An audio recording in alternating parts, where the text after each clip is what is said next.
literature professor Joseph Campbell wrote a book called The Hero with a Thousand Faces, which he published in 1949.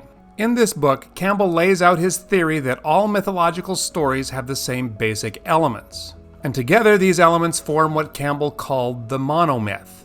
The term monomyth implies that there's a single overarching myth that serves as a template for all heroic narratives. Campbell contends that despite cultural differences and variations in specific details, the core journey of the hero remains remarkably consistent across diverse societies and historical periods. And for Campbell, this isn't just some abstract thing. It's actually a way of understanding ourselves and overcoming the struggles in our own lives. And you don't need to understand Joseph Campbell's work to achieve this benefit. The stories are the point. We just need to read the stories, or watch them. In Campbell's framework, there are a series of significant events which can all be put into three general divisions. The departure. The hero's journey involves a protagonist who leaves his familiar world and embarks on an adventure. The initiation. He or she faces challenges and trials in another special world and undergoes an important transformation. The return.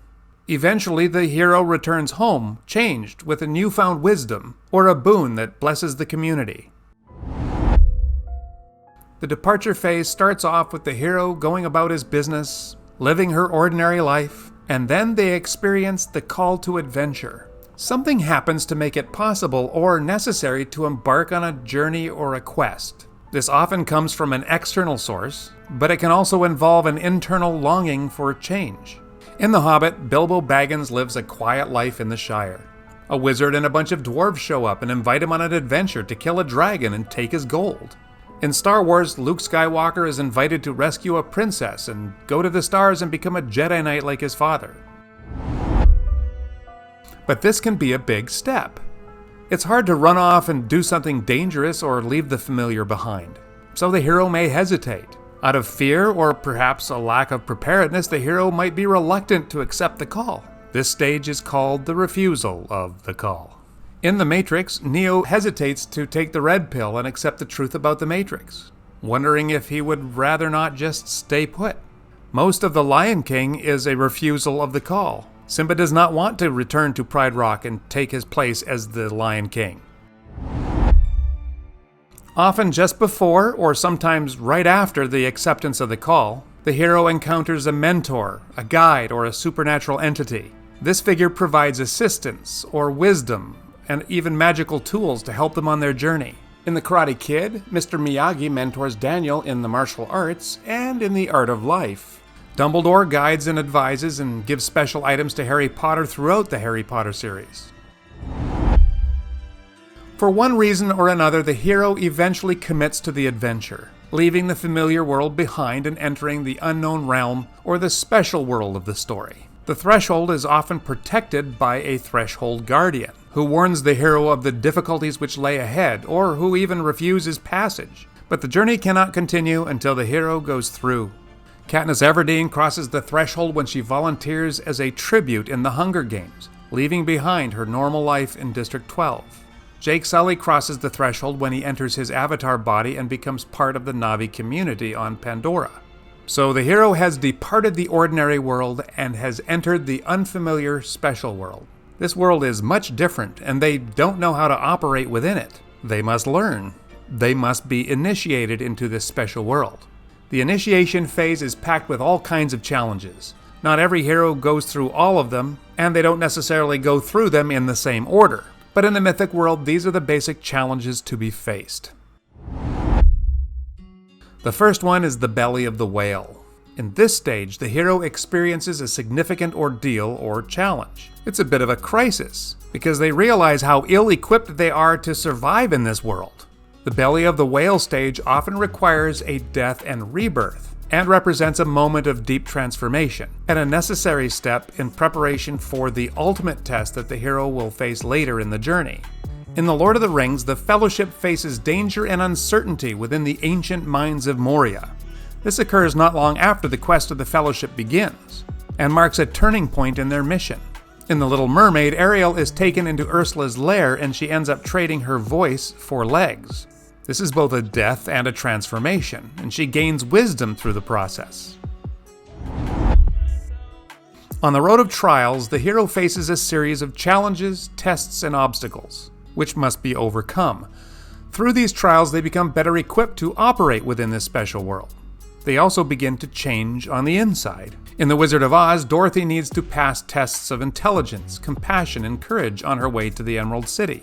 In The Hobbit, Bilbo and the dwarves encounter a range of trials during their quest, from battling trolls and goblins to escaping from the clutches of the Elven King.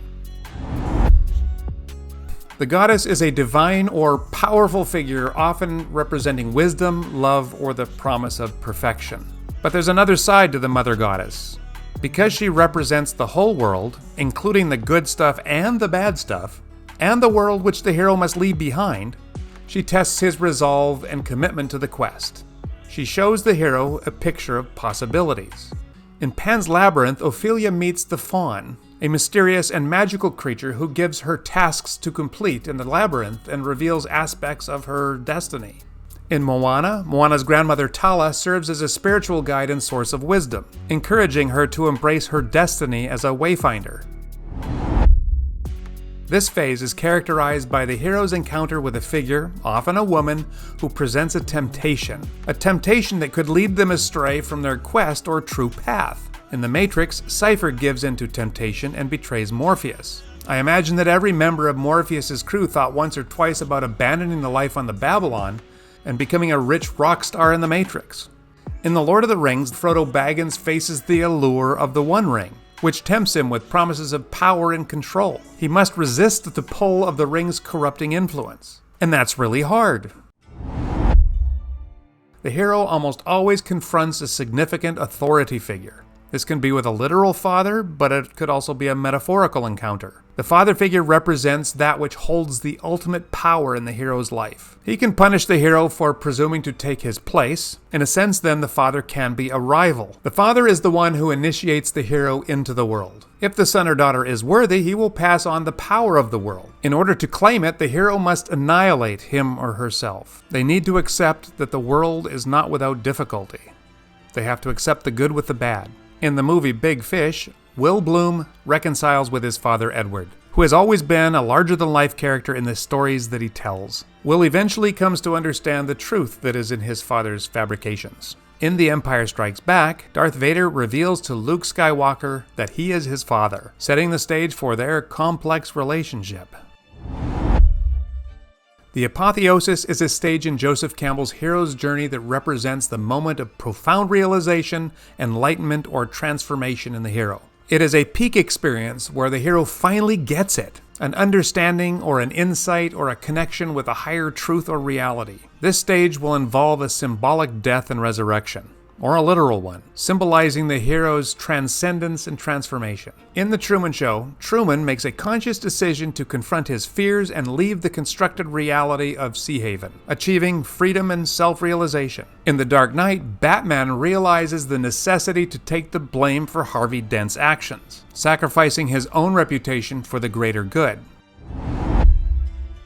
These experiences in the special world, especially the latter ones, lead to the hero acquiring a boon, a reward, a powerful insight. Whatever it is significant, and it validates the hero's efforts and sacrifices. The ultimate boon serves as a representation of the hero's achievement and the fulfillment of their purpose. In The Incredibles, the Parr family foils Syndrome's plans and saves Metroville, proving that their individual strengths and their collective unity is their greatest power. Wonder Woman comes to the realization that humans possess both light and darkness, and that their choices matter. This is what enables her to defeat Ares, and fulfill her mission of bringing about positive change in the world. But the story is not over yet. The hero must return to his original world and share the boon with everyone else. But the hero may be reluctant to return to the ordinary world, possibly preferring to stay in the special world where they have gained significance and power. Some heroes just don't go back at all, but many pause, because it's not easy. In The Lion, the Witch, and the Wardrobe, the Pevensie siblings stumble out of Narnia, back into their ordinary lives. They experience some yearning to stay in the magical world. In The Little Mermaid, Ariel is torn between the two worlds. And she's one of those heroes that decides to stay in the special world. In achieving the boon, the hero has made some people mad. and they come after him or her. So this is the final major challenge that the hero has to face before returning to the ordinary world. In Moana, Moana and Maui together escape from the realm of monsters, using Moana's developing navigational skills and Maui's malfunctioning shape-shifting abilities. In E.T., the kids are on their bikes being pursued by government agents who are trying to capture E.T. so that they can study him. The kids are trying to get E.T. to a safe location. Things are desperate, until E.T. uses his telekinetic abilities to make Elliot's bike levitate, and this leads us directly to the next stage. At the moment of greatest peril, a mentor or an ally comes to the hero's aid, helping them to complete the return. In Harry Potter and the Deathly Hallows, Harry and his friends are rescued from Malfoy Manor by Dobby the House Elf, who sacrifices himself to save them. And in The Two Towers, Gandalf arrives with the Riders of Rohan to rescue Helm's Deep from Saruman's forces. The hero successfully returns to their ordinary world, having undergone transformation and possessing valuable insights and sometimes a special object to share with the community. But because the hero is changed, returning can be difficult. Sometimes people just don't want to hear what they have to say. In The Wizard of Oz, Dorothy returns from Oz with a newfound appreciation for her home and family. Her experiences in the Magic Land have helped her to realize that there is no place like home. In My Cousin Vinny, the crossing of the return threshold is depicted as Vinny and Lisa drive away from the town, and they reflect on Vinny's experiences and growth as a lawyer. Eventually, the hero manages to achieve a balance between the special world and the ordinary world, integrating their new wisdom into their daily life. They have succeeded in bringing the two worlds together. In The Hobbit, Bilbo Baggins becomes the master of two worlds as he returns to the Shire, appreciating the comforts of his home while also holding on to the bravery and resourcefulness that he developed on his journey. In The Dark Knight Rises, Bruce Wayne Batman becomes the master of two worlds by retiring from his vigilante role and living a quiet life while preserving his legacy as Gotham's protector. The hero, transformed by the journey, now lives with a newfound sense of purpose and freedom, often contributing positively to their community. In It's a Wonderful Life, George Bailey finds the freedom to live by realizing the profound impact he has had on his community and the lives of those around him. In Shawshank Redemption, Andy Dufresne finds freedom to live when he escapes Shawshank Penitentiary, revealing his innocence, and he starts a new life in Mexico, eventually with his friend Red. It's important to understand that not all mythic stories cover the whole journey. Some emphasize certain steps and skip or skim over the rest, and some just deal with one stage. In essence, Joseph Campbell's hero's journey is a universal narrative blueprint. Through the stages like the call to adventure, trials, mentorship, and battles, heroes transform. The return home, coupled with newfound insights, encapsulates the journey's essence, conquering external trials and fostering inner growth. These archetypal stages resonate as mirrors of human experience, inspiring quests for identity, purpose, and potential. The hero's journey, whether in myths, films, or novels, remains a powerful testament to storytelling's enduring might, reflecting our paths, echoing our victories, and igniting inspiration for personal odysseys. So here's your homework. Watch one of these movies that we used as an example for one of the stages, and look for the other stages in it. Thank you, and we'll see you next time.